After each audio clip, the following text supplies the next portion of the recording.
Let's see. Oh, yeah, wonderful quality. This is an old computer. We'll see how this connection goes because it is raining crazy outside. So I don't know how well I'm going to be able to see the chat, if I'm going to be able to see the chat. I don't know how well my audio will be. I don't know how well the video will be. It's storming outside, but I just felt like I needed to break through some kind of barrier today and just hit the live button. I had decent success, personal success, last time. So I'm kind of excited. I feel like a little kid at Christmas. Hey, Max. Hey, Aiden. Oh, wow. Okay. Well, okay, Max, because it looks like shit on my end.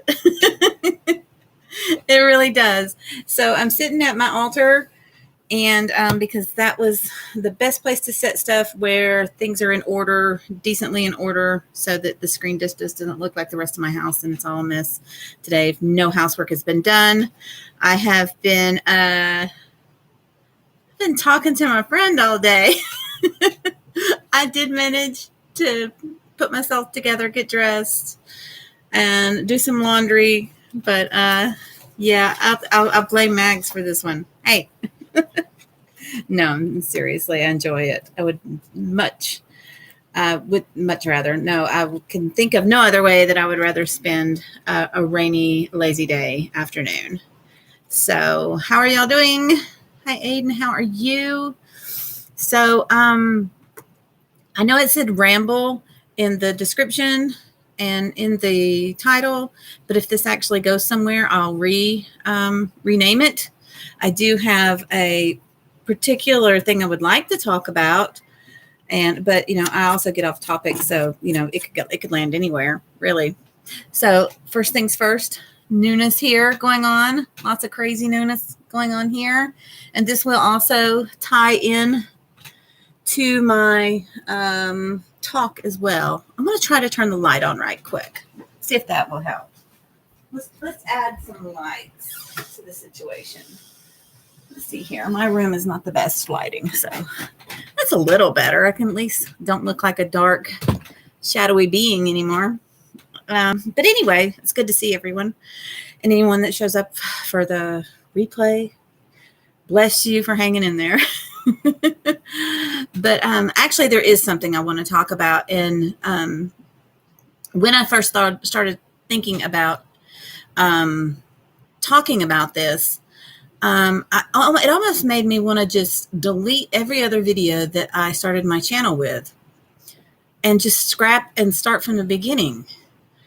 And but that didn't suit well. But because I have a new beginning, I feel like I'm coming into myself. I feel like I have gained a lot of, I don't know why that word popped in, because it wasn't the word that I was searching for, but self-respect. I've gained self-confidence. I have become more comfortable in my appearance. I have become comfortable with my voice, my thoughts, my beliefs, my creativity.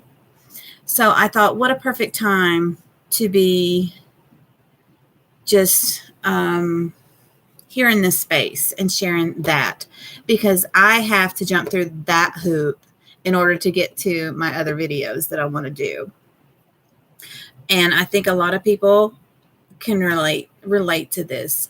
One of the things that I feel like I need to do right now is reach out via YouTube and reach out to people and let them know my story and the story of my deck and the story of my creations and my life and what I've been through. And one of the biggest and almost only blockages I've had that's kept me from doing that is being comfortable in my own skin and the sound of my own voice. I don't know if anyone else has went through that in their life, but I have. And it was a huge, huge stumbling block for me. I feel like I have powerful things to share, magical things to share. I have ideas that run through my brain, and I have thoughts and things that I want to talk to others about and share and learn from myself. And I can't do that if I can't push record on the camera and be able to see myself and be okay with what I see and what I hear. And it doesn't come from a place of it doesn't come from a place of vanity. It has nothing to do with how I look, or worrying about how I look, or worrying about how I sound or what I say. What it does have to do with is my own feeling of knowing who I am and hearing my voice in a different way. I think that we put our own filters on and we choose to hear ourselves a certain way, and we believe certain things about ourselves. I'll just put it out there. When I would hear my voice, I felt like, I'm going to use some slang here, and you'll find that my voice has no filter now, if it ever did. But I'm going to use some slang here and say that I found when I heard my voice, I felt like a Southern dumb hick. And that bothered me. And it made me, whether it was true or not, for other people, it was true to me. And I felt like that's what somebody else would hear. And 9 times out of 10, that's not true. You know, the other thing is my appearance. When I turned on the camera, whether it be video or an actual camera, to be in family photos or photos with friends, like I said, whether it was video or camera, I wasn't comfortable in my appearance. What I felt to be my authentic self was not being reflected in the image back to me, if that makes sense to anyone. So I have been on a journey to find out for quite some time who I am. And I was just talking to Mags about this earlier. Been on a journey to find out who I am. We all are, but what makes Priscilla tick? What am I interested in? What are the things that bring life to me and bring me joy and happiness? What do I enjoy? What's underneath all that? That's almost like a facade that we learn to put out to the world. And I was no longer aligning with that anymore. And this has been quite some time ago, but it's an ongoing process. I think once you start down there, it's much aligned with awakening. Once you start that, it all continuously unfolds and grows and intertwines. And it's such a freeing experience when you can get to a place where you're comfortable with yourself, and it frees you. It frees the thoughts that you have. It frees the conversations that you want to have. It frees your creativity, your expression in all ways. And I think a lot of that too has been my new journey. At least a lot of the stuff I've been feeling most recently has been around my creativity. Once I felt free to express through drawing and photography, I think once those floodgates were let loose, and that became such a strong part of my practice and my being, I was no longer focused on what I thought the world wanted to see, or I was no longer focused is the wrong word. The voice of creativity became louder than my self-doubt. The voice of knowing who I was and who I was becoming and where I wanted to go became louder than the critic in the mirror. And that has been an empowering journey for me. The fact that people were moved by Holler Moon Mountain touched me in a way that it did something for me that I never could imagine. Yes, I was putting out this deck, and yes, I was connected to it, and yes, I created it. But when people actually begin to feel something and I received that back to me, it did something for me that I wasn't expecting. And it gave me something, a very, very precious gift. That was the one part of the journey in most recent times. Then there has been the journey with the new deck I'm creating. That has also just expanded that even more. But also the people too. It's like once you open yourself up to communication and friendship and learning from others, and that's just such a wonderful gift too. I have found a beautiful friend in this past year that has been,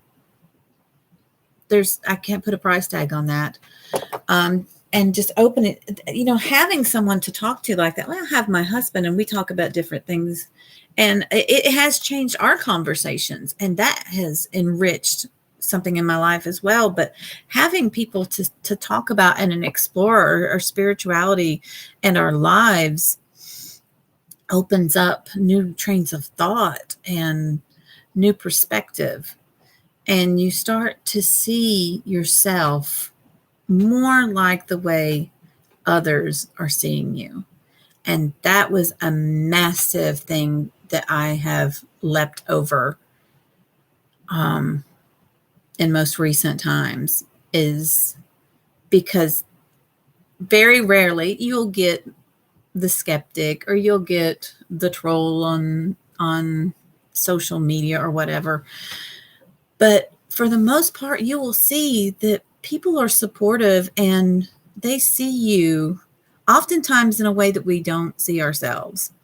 And once you're able to put on those lenses and start to see back that reflection and see that it's true, it's going to be so healing. It's so healing, because I will do this video right now and I'm going to be okay with this. And before, I would be so scared and I would self-doubt it to death, to the point of deleting videos, because I would, oh, you sound so stupid. Listen to your voice. Nobody's going to understand anything you're saying. You're just rambling. You can't stay on topic. And like the comparative stuff, you let that get in the way. So that has been massive. I have another journey that I've taken as well, as far as being comfortable with my appearance. As you can see here, I have new dreads. I dreaded these myself. I always wanted them for quite some time now, for a couple of years. And a couple of times I thought about going and paying somebody to do them. And I'm so glad I didn't, because dreads are, to me, and the way I'm going to do them, it's a journey. And with each knotted sections of hairs, I have put intention into them. I've put healing into them. I've put things that I would like to let go, into them. Because they're about transformation. What they look like now will not even look like what they'll look like in 2 years. So it's about transforming those things. Some people are kind of probably afraid of maybe locking in something that you might want to let go of. But I think when it's done in such a way that you want to bring yourself healing, I wouldn't be afraid of using that kind of magic, if you will, in that way. things that I would like to bring in, things I would like to see in myself. And then every day it's there. And I'm excited to where that's going to take me. I'm getting kind of teary-eyed here. But that's what I wanted to speak about, because I have let self-doubt and the voices of others, maybe in my childhood, especially, I've let those things that were once my truth become louder than what that truth actually was. And now I feel like I'm like on a journey back to self, and she's getting closer and closer all the time. And I am so looking forward to meeting her, because it's been a long journey. I'm 45, and I've experienced a lot of horrific things, both in my childhood and as an adult. From growing up in a both abusive and sexually abusive environment as a child and a preteen, to the loss of my daughter to cancer in my 30s. So, oh goodness, I wasn't expecting to go here. I wouldn't have bothered to put on mascara. But I'm excited to meet this woman, because I always knew that, you ever heard that saying that everything happens for a reason? I hate that. I've always turned it around, for everything happens for a purpose, because the reasons may be unknown.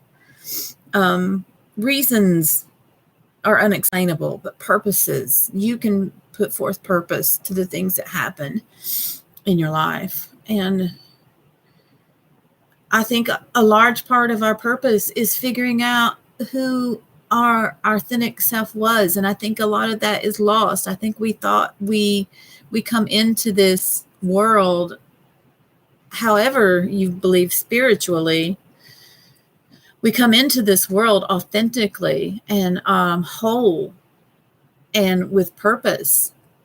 And I think that gets taken apart bit by bit in our lives. And something stirs a remembrance in us at some point, whether it's through tragedy or illness or loss, whatever.